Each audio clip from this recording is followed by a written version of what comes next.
Well, moving on now, a day after Malayaswamy indicated that the AIADMK may support the NDA, senior leader has been expelled by Jayalalitha for allegedly bringing disrepute to the party. Malayaswamy had said that Narendra Modi is a great friend of Jayalalitha, even if they may differ politically. Countering her party leader, Jayalalitha had stated that she was yet to take any decision on the issue of support and was awaiting the Lok Sabha results. AIADMK is expected to win at least 20 seats in Tamil Nadu, and Modi is reported to be banking on support from Jayalalitha in case the NDA falls short of majority when general election results are announced tomorrow. Let's not forget that just yesterday, senior AIADMK leader Malayaswamy had gone on to state that it is a very cordial relationship that Jayalalitha and Narendra Modi share and that they are open to extending support. This comes in the backdrop of exit polls predicting that the BJP or the NDA might get anywhere between 240 to 320 seats, whereas on the other hand, Jayalalitha's AIADMK might get anywhere between 20 to 27 seats in Tamil Nadu. This could bring about a situation where NDA could look at AIADMK as a hopeful ally. However, it seems like Jayalalitha is still in no mood to budge.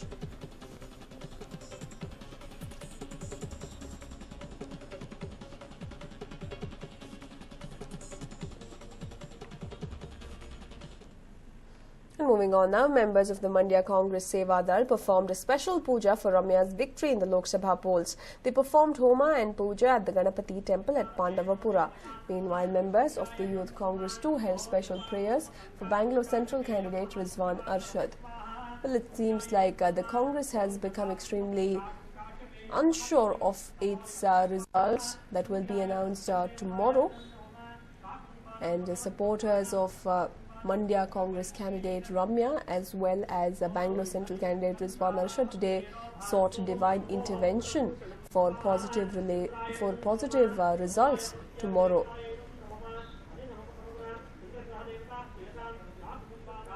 Well, this comes a day after Ramya had tweeted up a storm as she had gone on to almost accept defeat through her tweets. Her choice of words had indicated that she was not really hoping for a win, but instead she was preparing for a defeat.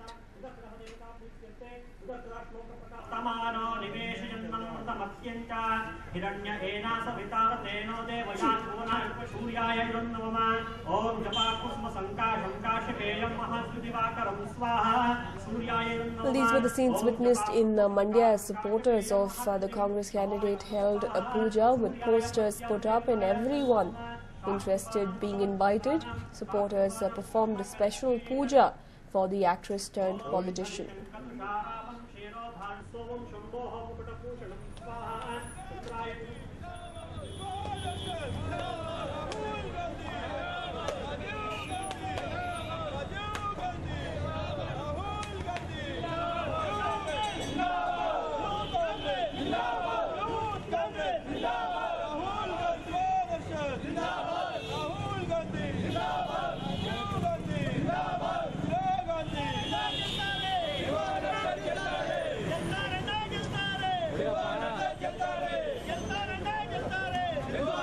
Well, while puja was performed for Ramya, 101 coconuts were offered for Rizwan Arshad in Bangalore Central.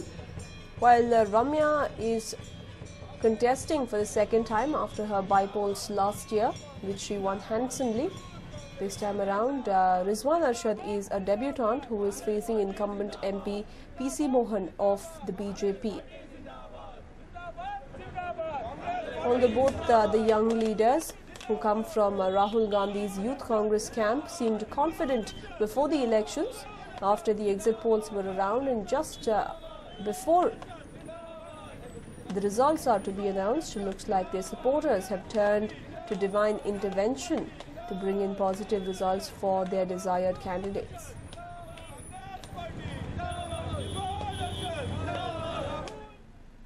And meanwhile, the Namo fever certainly seems to be spreading fast in Varanasi. The locals performed a special homa for the BJP Prime Ministerial candidate, praying for his victory. Modi is likely to visit Kashi Vishwanath Temple a day after the announcement of results. He will not be present on the 16th of May to receive his certificate as MP of Varanasi.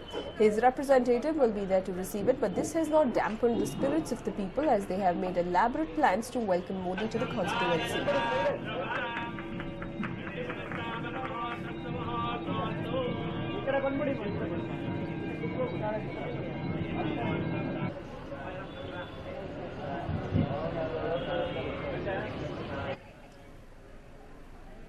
And meanwhile, a special puja has also been held in Bengaluru. BJP workers conducted a special puja for the victory of their prime ministerial candidate at the Dodda Ganapati temple in Bengaluru.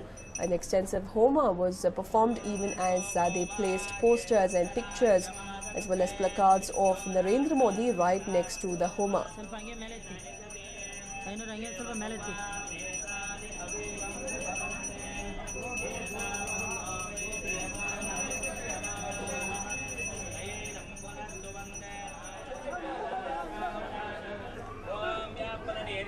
This was the special puja conducted for Narendra Modi at the Dodda Ganapati temple in Bengaluru. Let's not forget that the Dodda Ganapati temple is one of the oldest temples in the city and is believed to be one of the most auspicious temples. And the BJP there leaving nothing to chance as they have put up posters right next to the homa and are performing the special puja.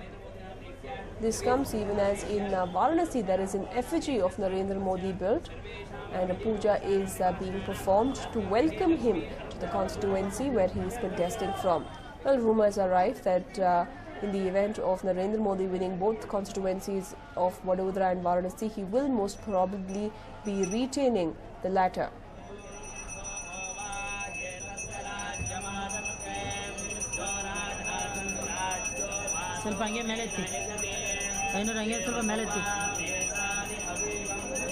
An effigy of Narendra Modi in the sitting position has been placed right next to the homa.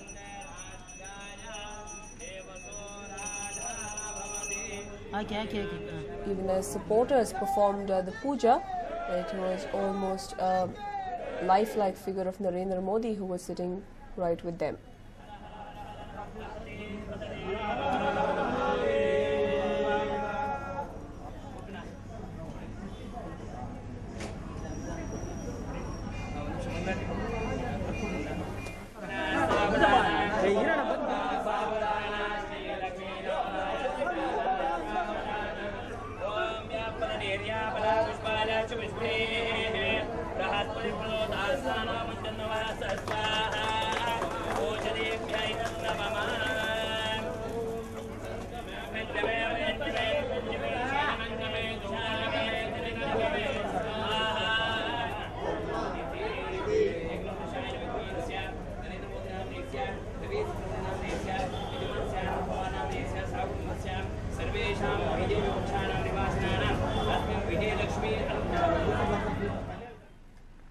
Moving on now, Congress leader N.D. Tiwari has married Ujjwala Sharma, the woman whose son he recently accepted as his own after a lengthy lawsuit.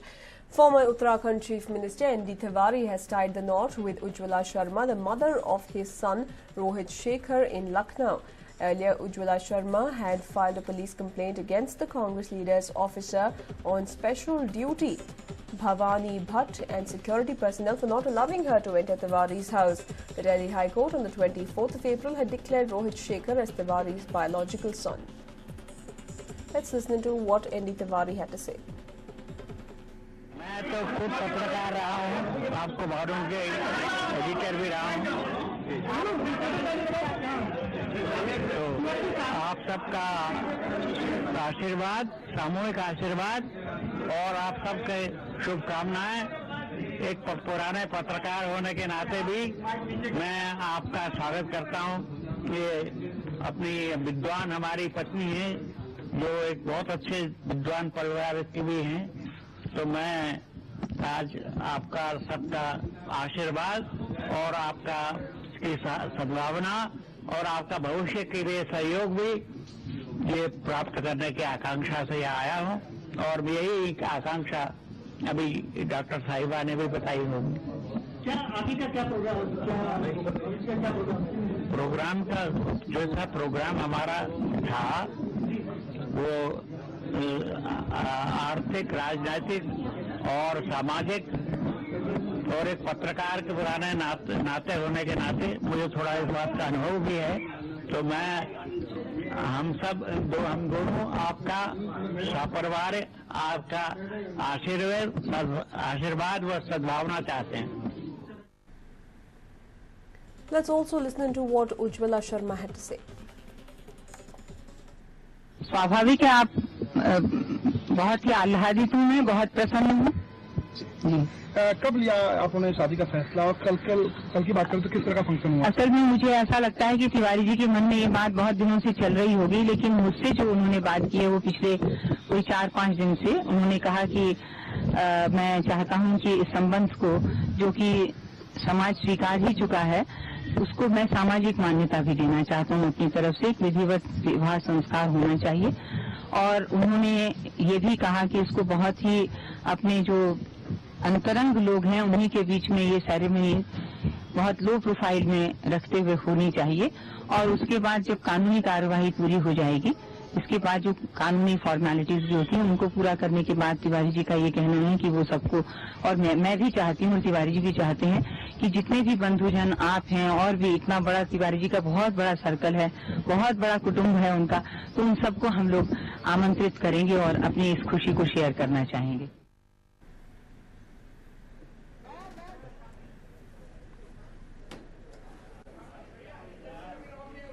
Well, the newly married couple, they're expressing happiness over their marriage. Let's not forget that this marriage came about after a lot of controversies. ND Tiwari had refused to accept Rohit Shekhar as his biological son. Rohit Shekhar had then moved the court, and it is only after a Supreme Court order did ND Tiwari agree to give his blood samples for a DNA test. A DNA test was conducted, and then it was proven that Rohit Shekhar was indeed ND Tiwari's biological son. And just a few weeks after accepting him as his son on the public platform, ND Tiwari has tied the knot at the age of 88 with 62-year-old Ujjwala Sharma. Well, UT Khadar today visited the Apollo Hospital in Mysore, where the victims of the serial accident that took place yesterday were admitted. He lambasted the hospital staff for their alleged dereliction of duty. He said that the hospital staff should first provide medical care before asking for money. It is alleged that the hospital authorities demanded 2 lakh rupees from the victims before admitting them to the hospital.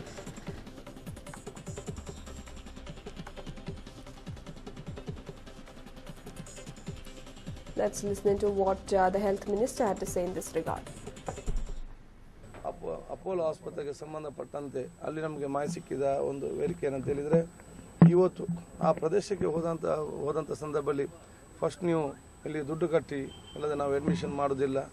ಅದರ ನಂತರ ಅಬ್ದುಲ್ಲಾ ಅವರು ಇನ್ನೊಂದೆಲ್ಲ ಸಹಕಾರ ಮಾಡಿಕೊಂಡು ಅಲ್ಲಿ admission ಮಾಡಿದ ನಂತರ ಇಡೀ ಕುಟುಂಬದವರು ಆಗಲಿದ್ದಾರೆ.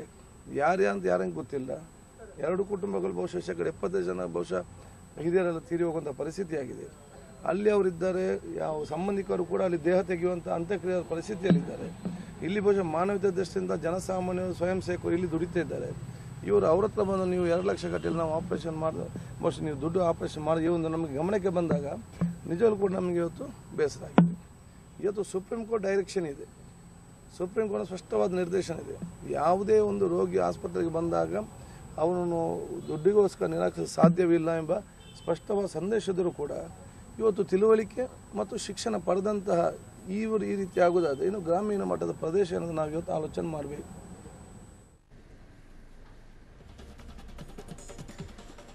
Well, the health minister going on to state that it is unfortunate that at a time when many of the family members of the victims too were not in a condition to respond to the hospital authorities' queries, money was being demanded.